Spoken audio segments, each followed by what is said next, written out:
le match Allemagne-Danemark était un match très attendu puisque le local de l'étape, on dira les locaux de la compétition, les Allemands, entraient pas en lice, ou on dira peut-être ça comme ça, c'est-à-dire qu'ils jouaient leur huitième de finale contre des Danois conquérants, des Danois valeureux et vaillants qui ont posé beaucoup de difficultés d'ailleurs à l'Angleterre pendant la phase de poule. Donc ce match-là a débuté de façon tonitruante. Les deux équipes se répondaient coup pour coup. Et justement, c'est l'Allemagne qui ouvre le score sur une tête dans la surface de Schlotterbeck sur coup franc ou sur corner, je crois, je ne me rappelle pas. En tout cas, c'était justement une tête dans la surface. On pensait que l'Allemagne avait fait le plus dur, mais il n'en était rien puisque l'arbitre a invalidé le but. Justement, pour un bloc de Joshua Kimmich sur un défenseur danois qui l'a empêché d'intervenir sur Schlotterbeck, qui lui a laissé toute la liberté et l'aisance pour pouvoir aller planter son but de la tête qui a été refusé. Après cela, il y a eu des actions de part et d'autre. Le match a aussi été interrompu par rapport au mauvais temps puisqu'il pleuvait des cordes, il y avait des éclairs dans le ciel et c'était une averse qui se déversait sur le stade. Donc, le match a été interrompu pour des raisons de sécurité. Bien sûr, on ne va pas laisser les joueurs jouer, surtout en moulé avec la foudre qui peut tomber sur l'un des leurs ou bien plusieurs joueurs d'ailleurs.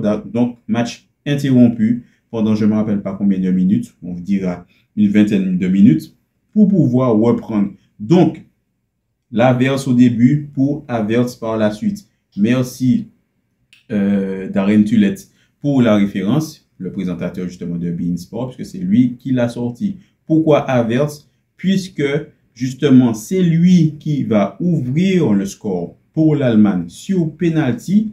Et ce penalty-là, on pourra dire que Andersen y est pour beaucoup.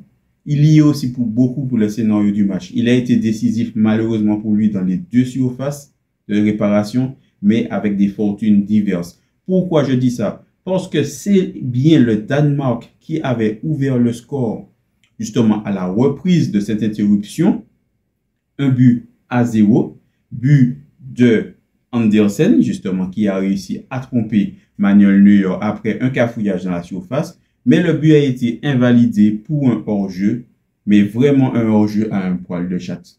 Il y avait le bout de la couture des crampons de joueurs danois qui étaient hors-jeu. Donc le but a été invalidé pour ça, pour 1 mm.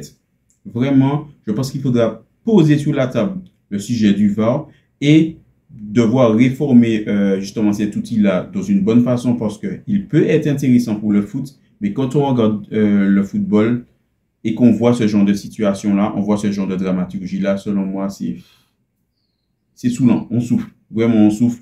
Pourquoi je dis ça? Parce que Andersen, qui a été décisif et qui a marqué, qui a vu son but invalidé, sur l'action d'après, a vu un pénalty sifflé pour justement une faute de main dans la surface, en fait, dans sa surface de réparation, puisqu'il a agrandi artificiellement la surface de son corps. Le pénalty est indiscutable, donc pénalty transformé par Kai Havertz. Après tout ce scénario, but refusé pour l'Allemagne, but refusé pour le Danemark, c'est finalement l'Allemagne qui ouvre le score. Et derrière ça, Musiala va venir crucifier les Danois sur un deuxième but. Pas justement, Kasper Schmeichel, pas exempt de tout reproche, parce qu'on lance Musiala en profondeur et lui, il hésite à sortir. Il fait le pas pour sortir, ensuite il se ravise et c'est déjà trop tard. Musiala utilise sa vitesse et il vient ouvrir son pied pour pouvoir placer le ballon au deuxième poteau. Petit filet, 2-0 pour l'Allemagne.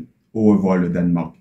Vraiment, le match il a été beau, mais on dira que dans un sens, la logique a été respectée puisque techniquement et dans le nombre d'occasions, ce sont les Allemands qui étaient en tête malgré le fait que les Danois n'ont pas démérité et ils n'ont pas à rougir, excusez-moi, de leur prestation. Vous dites-moi ce que vous en avez pensé de ce match-là.